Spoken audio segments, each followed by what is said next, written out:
Manuel Valls est le théoricien des gauches irréconciliables. Effectivement, lui, il oppose donc sa gauche, la gauche responsable qui peut obtenir le pouvoir et qui peut gérer le pays avec responsabilité, et la gauche défendue par Benoît Hamon, qui est, il ne le dit pas comme ça, mais dans l'utopie, dans les promesses irréalisables, effectivement. C'est ce qui se traduit, selon Manuel Valls, par le revenu universel, qui est très difficile à financer, selon Manuel Valls, et qui est une vision de la société et du travail qui ne lui correspond pas, c'est-à-dire donner de l'argent de manière inconditionnelle à tout un chacun, sans condition justement de travail, d'effort envers la société. Pour lui, c'est pas cette conception qu'il a de la France. C'est là-dessus qu'il va notamment attaquer. L'autre question, l'autre point par lequel il va attaquer Benoît Hamon, c'est sur les questions régaliennes, puisque, encore une fois, du fait de sa présidentiabilité, lui avance une capacité à gérer les affaires régaliennes de l'État, donc la défense, le terrorisme, la sécurité, des questions sur lesquelles Benoît Hamon a beaucoup plus de mal. Il ne refuse pas, mais il en a beaucoup moins parlé. Par exemple, dans son discours hier d'élection, son discours de victoire, Benoît Hamon a essentiellement mis l'accent sur l'écologie et le social, chose que Manuel Valls a abordée, mais pas avec autant d'importance. Manuel Valls, lui, a tout de suite parlé de terrorisme, de communautarisme. Benoît Hamon a été interrogé sur cette question ce matin sur France Inter, justement par une auditrice. C'était assez révélateur parce que voilà, c'est ça qui va opposer fortement les deux personnages. Et on lui demandait quelle était sa position par rapport au communautarisme.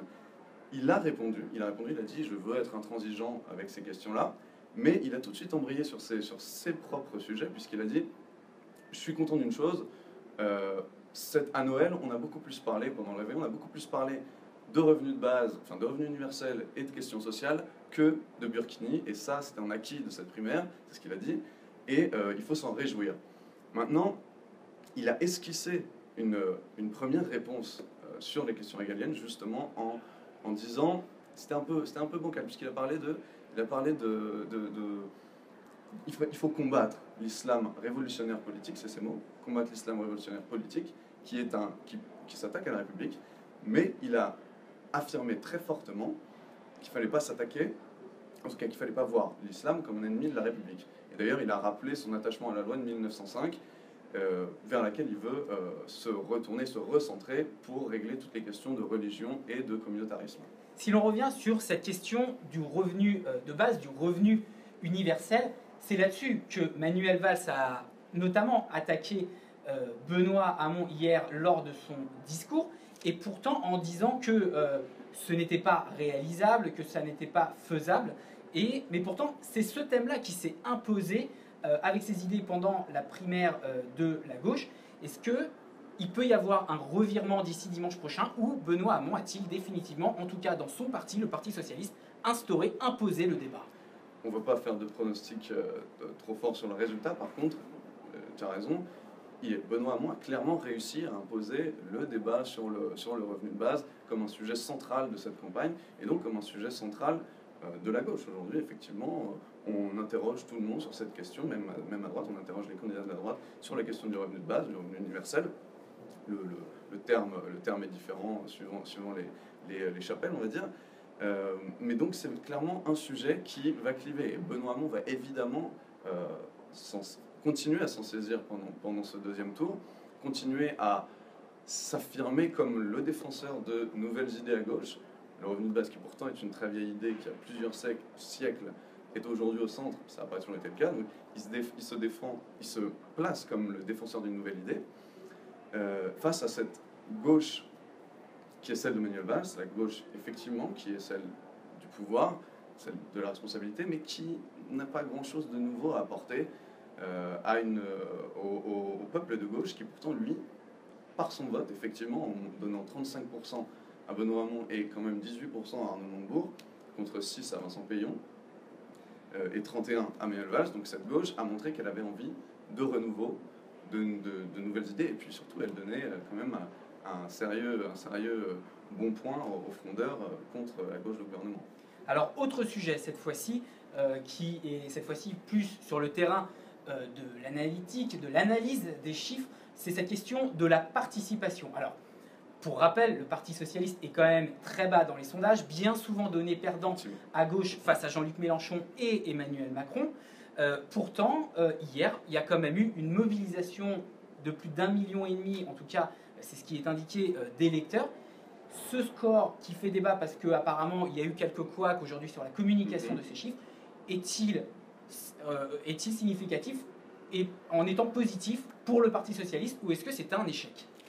Non, on ne peut pas parler d'échec parce que malgré tout, 1,6 million de personnes qui viennent voter alors que la gauche est au pouvoir, que effectivement le Parti socialiste est très bas, enfin les représentants du Parti socialiste sont très bas dans les sondages, fait un contexte général très difficile. Mais 1,6 million, c'est pas un bon chiffre, mais c'est un chiffre acceptable, on va dire. Qui montre qu'il y a encore une base. Il y a encore une base, il y a encore une gauche qui est là, qui est prête à voter. Insuffisante évidemment pour donner un vrai souffle, justement, ça c'est la question que je voulais aborder. Cette participation, elle est malgré tout insuffisante pour donner un vrai souffle, montrer une vraie dynamique capable et susceptible d'entamer justement la popularité d'un Emmanuel Macron, d'un Jean-Luc Mélenchon, qui donc eux sont sur des vagues très porteuses et qui inquiètent beaucoup les responsables socialistes qui se disent que, enfin, pour l'instant, au premier tour de la présidentielle, ils voient arriver leur chiffre de 10%, en tout cas pour le candidat finaliste, le candidat qui sera choisi au second tour la semaine prochaine. Pour l'instant, il est plutôt crédité de 10%, voire en dessous, dans les sondages, ce qui fait quand même très très peur pour le parti au pouvoir et la gauche de majorité. Donc sur la question de la participation, c'est pas totalement raté, mais c'est clairement pas une dynamique suffisante pour se lancer pour la présidentielle. Donc c'est-à-dire attendre le second tour, mais pour l'instant. C'est-à-dire que même si Benoît Hamon l'emporte par exemple dimanche prochain, la dynamique, si la participation reste la même dans le scrutin qui aura lieu dans une semaine, ce sera une dynamique qui peut-être ne dépassera pas le Parti socialiste et qui risque d'être un peu fragile pour déstabiliser Jean-Luc Mélenchon et Emmanuel Macron ou pas. C'est ça, c'est exactement ça. On va voir, il faut attendre quelle va être la participation du second tour. Est-ce que le choix qui s'impose maintenant au peuple de gauche et aux Français qui veulent aller voter, entre cette gauche représentée par Manuel Valls, les questions régaliennes, les questions budgétaires, un petit peu une gauche austère, et cette gauche des nouvelles promesses, est-ce que ce choix va être suffisamment attirant, alléchant pour les électeurs de gauche, comme du reste des Français, pour aller voter et donc effectivement donner un blanc-seing, entre guillemets, à celui qui sera élu dimanche prochain. On verra. En tout état de cause, ça va être très difficile quand même de remonter la pente. Peut-être que le débat de mercredi soir va donner une autre idée. Je voulais juste quand même revenir sur ce petit point qui aussi montre que la dynamique est pas très porteuse non plus. C'est que la gauche pouvait se passer de ça. Il y a eu ce problème, tu en as fait mention, la polémique autour de la confusion des chiffres entre la mi-journée d'hier, la soirée d'hier, pendant la soirée électorale, et ce matin 10-11 heures. Les chiffres ont tellement varié que aujourd'hui on parle vraiment de confusion autour des chiffres de la participation. Hier, encore en fin de soirée, on nous annonçait des résultats proches de 2 millions d'électeurs. Or, il se trouve qu'aujourd'hui, on est, après 95% des bureaux dépouillés, on est à 1,6 million. Il y a clairement eu un travail de méthode Coué. On a voulu se convaincre qu'il y avait une bonne participation. Au final, c'est pas vraiment le cas. Et en plus, du coup, ça pose des questions sur est-ce que tout s'est bien passé, est-ce que tout s'est passé de manière cadrée.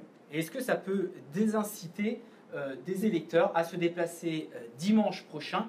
Et si oui, est-ce que ça risque plus, cette démobilisation, si elle se fait, de déstabiliser Benoît Hamon ou Manuel Valls? Difficile de dire qui va pâtir des problèmes d'organisation, parce que Manuel Valls, tout en étant ancien membre du gouvernement, n'a pas été à l'organisation de la primaire. Benoît Hamon non plus. On ne peut pas vraiment dire si l'un ou l'autre va plus pâtir de cette situation. Allez, une toute dernière question pour terminer. Forcément, Emmanuel Macron, qui a été beaucoup au centre des débats, aussi bien d'ailleurs, même à droite, mais également à gauche. Imaginons, il y a une victoire de Benoît Hamon, peut-on imaginer des électeurs qui ont voté pour Manuel Valls se dire « Eh bien moi, maintenant, je vais chez En Marche, je vais chez Emmanuel Macron ». C'est un scénario possible ou pas? C'est un scénario possible, tous les scénarios sont possibles. C'est clairement un scénario qui ferait plaisir à Emmanuel Macron. Et c'est un petit peu ce qui se dit, si jamais Benoît Hamon passe. On a entendu ces petites musiques d'électeurs fidèles à Manuel Valls qui se disaient « Impossible pour moi d'aller voter pour Benoît Hamon ». C'est un petit peu le revers de la médaille, enfin pas forcément le revers, c'est un peu le revers de la médaille quand même de cette gauche irréconciliable. Ces personnes vont effectivement pas jouer le jeu de la primaire totalement, c'est-à-dire le jeu de la primaire, la règle c'est qu'on va soutenir le vainqueur. Et on est solidaire au deuxième tour, voilà, en finale.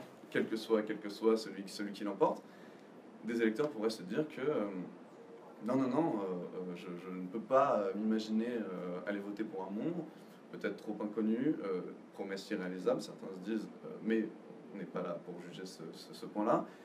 Et aussi, malgré tout, Macron a une vraie dynamique, lui. On l'a vu juste avant Noël remplir des stades entiers, des grandes salles de 8000 personnes. C'est impressionnant pour les électeurs. Et c'est vrai qu'un réflexe classique lors des élections, c'est quand même de se tourner vers celui qui est capable de l'emporter pour s'assurer d'avoir un candidat le plus proche de son univers, de sa pensée, pour nous représenter au sommet de l'État. Merci Gabriel Nedelec, je rappelle journaliste aux Échos. Merci à vous d'avoir assisté à ce Facebook Live que vous pourrez retrouver dans quelques minutes sur le site leséchos.fr.